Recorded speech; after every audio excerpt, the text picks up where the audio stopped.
melepaskan hati dari keterikatan dengan duniawi.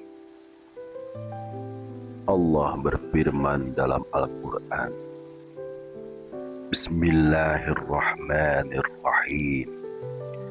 Wabtaghi fima ataqallahu ad-darul akhirah wala tansa nasibaka minad dunya wa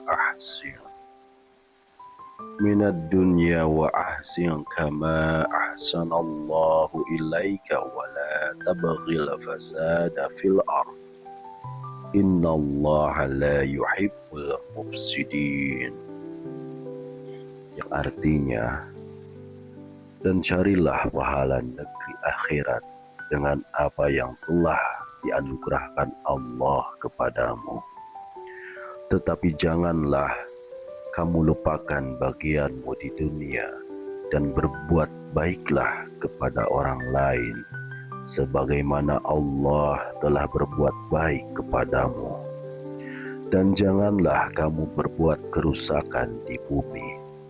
Sungguh Allah tidak menyukai orang yang berbuat kerusakan.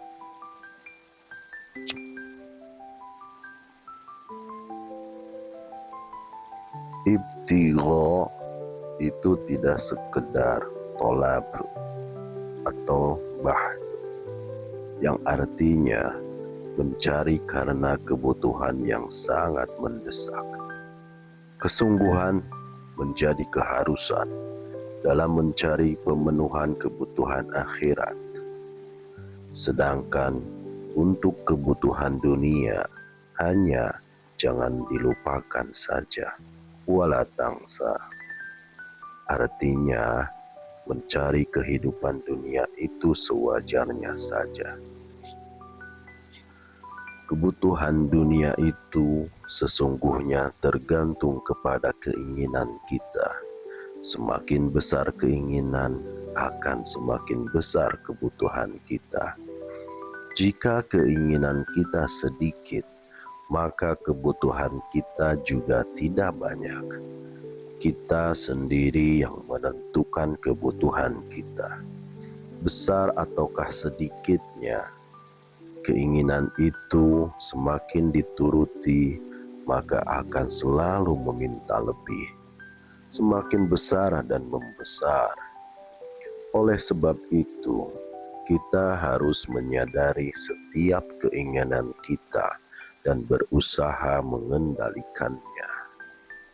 Jika kita menuruti semua keinginan, itu akan membuat kita semakin lelah, karena kita memaksa diri bekerja terlalu keras. Kebutuhan seseorang buruh tani tentu berbeda dengan kebutuhan seorang direktur utama di sebuah perusahaan. Kebutuhan menteri dengan kebutuhan duta besar juga berbeda. Kita harus memahami keinginan kita sendiri. Awasilah, pahami, dan seleksilah keinginan kita. Mana yang layak dan mana yang tidak layak. Jika ingin hidup damai, awasi setiap keinginan, lalu batasi atau kendalikan. Jangan turutkan semua keinginan. Misalnya, terhadap barang-barang, kita tekankan pada fungsi dan tujuannya saja. Kita membeli baju, yang penting fungsi dan tujuannya bisa menutup aurat. Makan yang penting kenyang. Rumah yang penting bisa untuk berteduh dari panas dan hujan. Hidup itu sebenarnya murah. Yang membuat mahal adalah keinginan yang melahirkan ambisi. Sejak kapan Anda membutuhkan uang miliaran rupiah? Itu misalnya semenjak Anda bercita-cita ingin menjadi gubernur. Dalam tataran ideal, kita itu tidak ingin apa-apa dan tidak ingin menjadi apa-apa. Semuanya terserah Allah saja. Kita hanya taat dan menjalani. Ini sesungguhnya prinsip yang akan membuat hidup terasa enak dan tenang. Nanti di akhirat, semua yang kita lakukan akan dimintai pertanggungjawabannya. Kenapa kita melakukan ini? Kenapa kita lakukan hal itu? Mengapa demikian itu yang kita lakukan? Kita dimintai pertanggungjawaban atas semua yang kita pilih. Kita memilih yang kita inginkan. Ketika kita hanya menjalani semua yang dipilihkan Allah untuk kita, lantas Allah akan meminta pertanggungjawaban kepada siapa?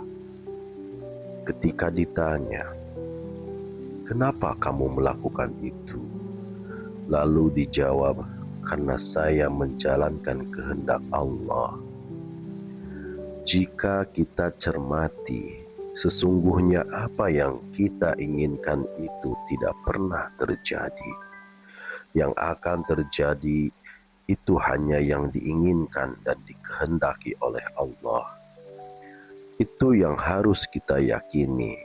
Jika kita mempunyai keinginan, lantas terwujud, maka itu hanya kebetulan saja. Di mana keinginan kita selaras dengan kehendak Allah. Orang bijak mengatakan, "Ana uridu wa anta turid, wallahu yaf'alu ma yurid." Saya menginginkan, Anda menginginkan, dan Allah akan melakukan apa yang Dia inginkan. Apakah kita memiliki keinginan lahir di suatu daerah tertentu?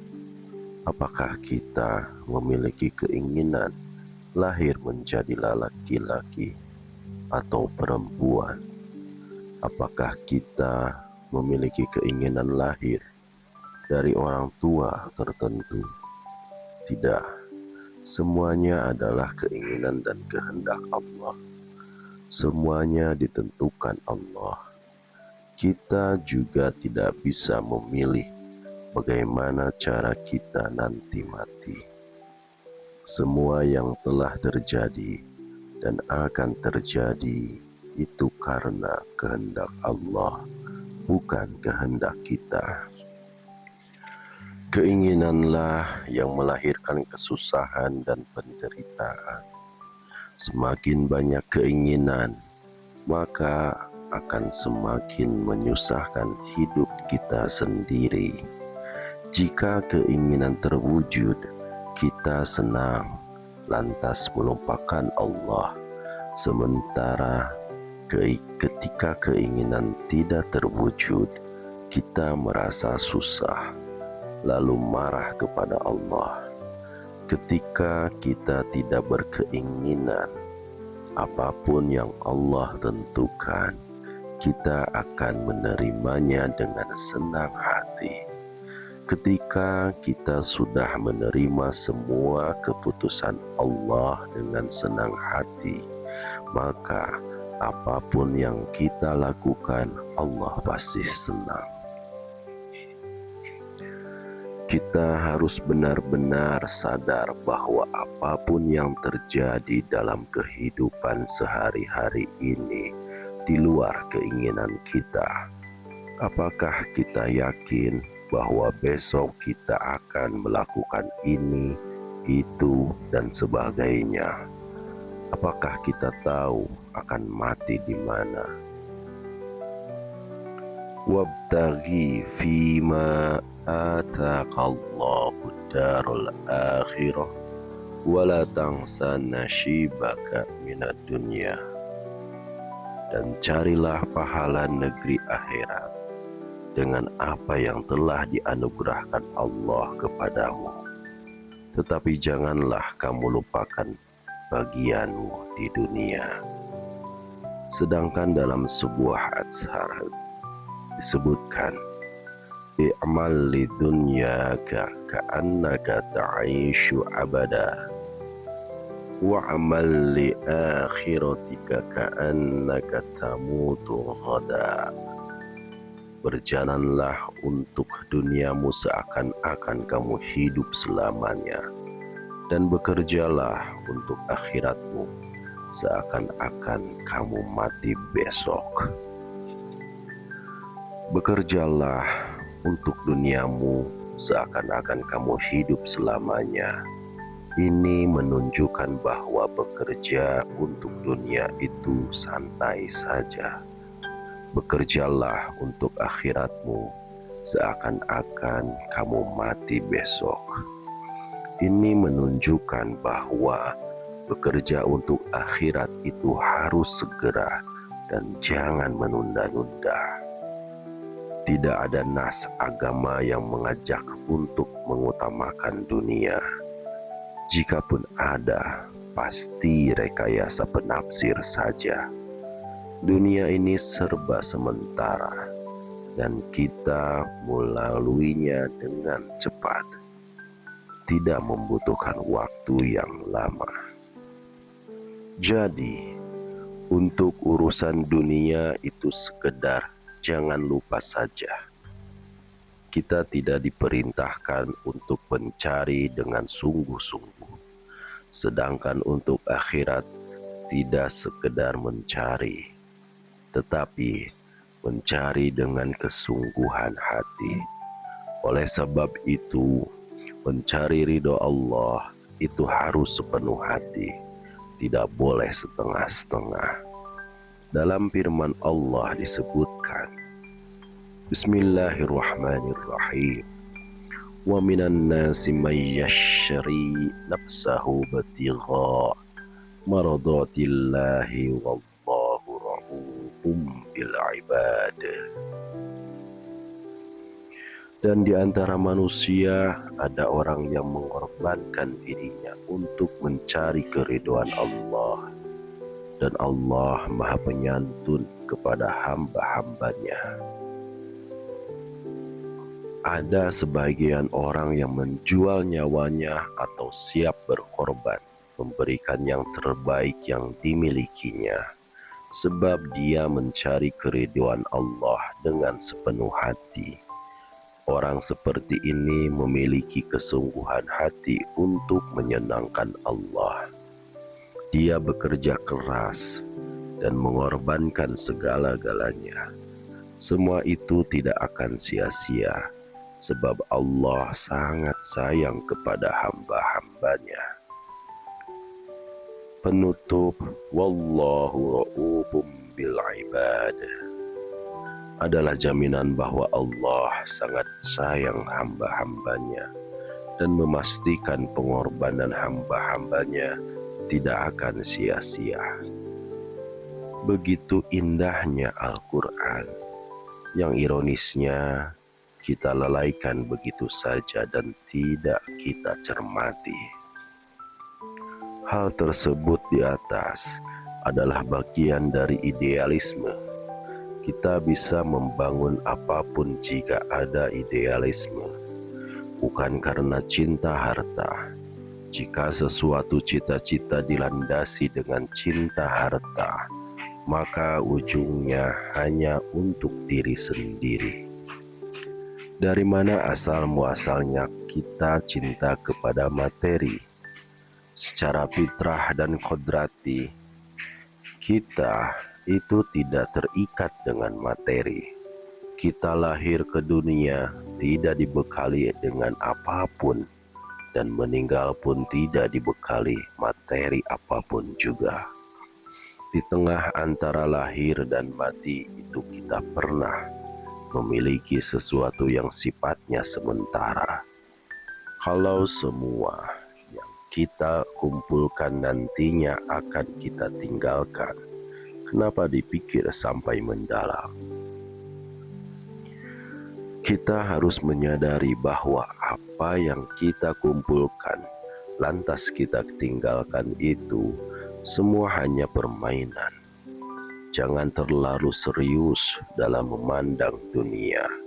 Hidup di dunia ini hanya permainan dan senda gurau belaka. Pandanglah dunia dengan penuh jenaka, humor, dan guyonan. Tertawailah saja segala kesusahan dan penderitaan di dunia ini.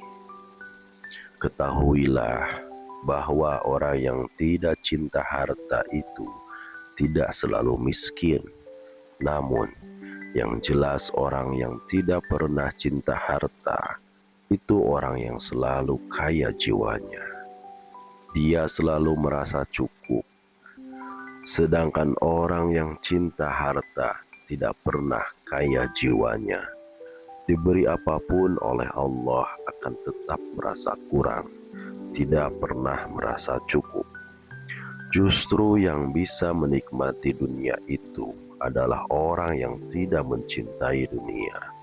Ia memperoleh dunia sedikit saja sudah senang, mendapatkan banyak juga senang. Sedikit atau banyak, jiwanya selalu senang. Bahkan ketika dunia dicabut darinya, jiwanya pun tetap tenang. Sedangkan orang yang cinta dunia ketika mendapatkan banyak, masih juga kurang. Ketika mendapatkan sedikit, dia merasa hidupnya sengsara. Apalagi ketika tidak mendapatkan apa-apa, dia bisa menguras air mata karena merasa menderita. Kita boleh memiliki dunia, tetapi tidak boleh mencintai dunia. Mencintai berarti melekatkan hati kepada dunia. Dunia itu bukan hanya kekayaan materi, tetapi juga anak dan istri. Ada yang sudah memiliki kekayaan sebesar 10 triliun rupiah, tetapi masih merasa kurang juga. Semakin kita sering mendapatkan uang, ketika mendapatkan uang kecil, maka kita lupa bersyukur. Ketika rezeki kita 10 juta per bulan, ketika hanya mendapatkan rezeki 1 juta per bulan, kita sudah tidak senang lagi. Sebaliknya, ketika kita hanya mendapatkan rezeki 10.000 rupiah, lalu mendapatkan 50.000 rupiah, maka akan sangat senang sekali. Jika kita menyadari kenyataan hidup, maka kita akan sadar bahwa tidak ada rezeki yang stabil. Kadang naik, kadang turun, bahkan kadang tidak mendapatkan sama sekali. Seperti halnya berdagang, kadang laris, kadang tidak laku, badan kadang sehat dan kadang sakit. Orang berumah tangga ada rukunnya dan ada tidak rukunnya. Oleh sebab itu, kita hidup ini harus siap segalanya. Kita harus siap senang dan siap susah, siap kaya dan siap miskin, siap sehat dan siap sakit. Inilah kenyataan hidup yang harus diterima dengan ikhlas oleh hati kita. Yang perlu kita waspadai adalah orientasi hidup kepada materi atau menilai segala hal berdasarkan materi. Orientasi materi ini merusak kehidupan. Misalnya, ada kiai yang hanya mampu membaca sedikit kitab, tetapi ketika datang membawa mobil mewah, betapa dia dihormati. Namun, tatkala ada kiai yang hanya membonceng beca, dia tidak ada rasa hormat terhadap kiai tersebut. Ketika orang kaya raya yang berbicara, kata-katanya begitu dihargai. Namun, ketika orang miskin yang berbicara, digubris saja tidak. Ini orientasi materi yang ironis. Kita bisa mengevaluasi diri kita sendiri. Kita ini ingin dihormati sebagai diri kita sendiri apa adanya, ataukah dihormati karena kekayaan materi yang kita miliki? Terkadang, jika mau jujur, Kita ini suka kepalsuan. Kita memoles diri kita dengan materi agar dihargai dan dihormati. Kita merasa akan banyak teman dan kolega ketika banyak materi. Inilah kenyataan hidup di dunia yang sungguh sangat ironis. Kita juga harus menyadari kenyataan hidup bahwa kita dikelilingi oleh orang-orang yang cinta dunia. Kita barangkali merasakan kebingungan memposisikan diri di tengah-tengah mereka. Semua penuh kepalsuan dan polesan materi. Namun, kita harus tetap hidup bersama mereka. Sekarang ini, tidak mungkin kita sendirian hidup di tengah hutan. Kita harus tetap bersikap baik, menghormati dan ramah kepada mereka. Namun, kita harus memegang prinsip. Bismillahirrahmanirrahim. Wa ma as'alukum alaihi min ajri. In ajriya illa ala rabbil alamin. Dan aku tidak meminta imbalan kepadamu atas ajakan itu. Imbalanku hanya dari Tuhan seluruh alam. Kita lakukan saja apa yang harus kita lakukan. Balasannya nanti hanya mengharap kepadanya. Kita bekerja semaksimal yang kita bisa. Diberi berapapun olehnya, melalui perantaranya, kita terima dan merasa cukup. Ketika diundang menyampaikan ceramah, saya sampaikan apa yang harus disampaikan. Apapun itu nantinya, balasannya dari Allah. Jika ada orang yang memberikan amplop berisi terima kasih, berapapun isinya, itu saya anggap pemberian Allah melalui panitia. Saya merasa sudah cukup. Kalau panitia lupa, kalau memang rezekinya saya, pasti akan diantarkan. Pernah panitia memberikan amplop yang tertukar dengan amplop kosong, dan mereka menyadarinya. Besoknya panitia datang dan meminta maaf, dan memberikan amplop berisi yang ternyata lebih besar dari biasanya. Dalam hidup ini, seringkali Allah memberikan ujian kepada kita ketika kita menjalankan perintahnya. Tujuannya untuk menguji keikhlasan dan kesungguhan kita, benar-benar mengharap ridhonya ataukah tidak. Percayalah, setelah itu Allah pasti akan memberikan kemudahan yang lebih besar lagi. Kita diuji, lulus, lalu naik tingkat, diuji lagi, naik tingkat, diuji lagi, dan seterusnya. Jika lulus terus, berarti kita sungguh-sungguh. Pernah suatu saat saya hendak ceramah, tetapi flu berat. Suara saya nyaris tidak jelas. Ya sudah, saya tetap menyampaikan ceramah. Ketika mengucapkan salam, ternyata Allah memberikan kesembuhan. Kehidupan ini, entah kita memikirkannya atau tidak, semuanya akan berjalan sesuai dengan keinginan dan kehendak Allah. Yang tidak memikirkan dunia, jika dikehendaki Allah kaya, maka akan tetap kaya. Yang memikirkan dunia, tetapi jika dikehendaki Allah miskin, maka akan tetap miskin. Sadarilah bahwa semuanya adalah pemberian Allah Subhanahu wa Ta'ala. Bab yang akan saya bacakan di video berikutnya.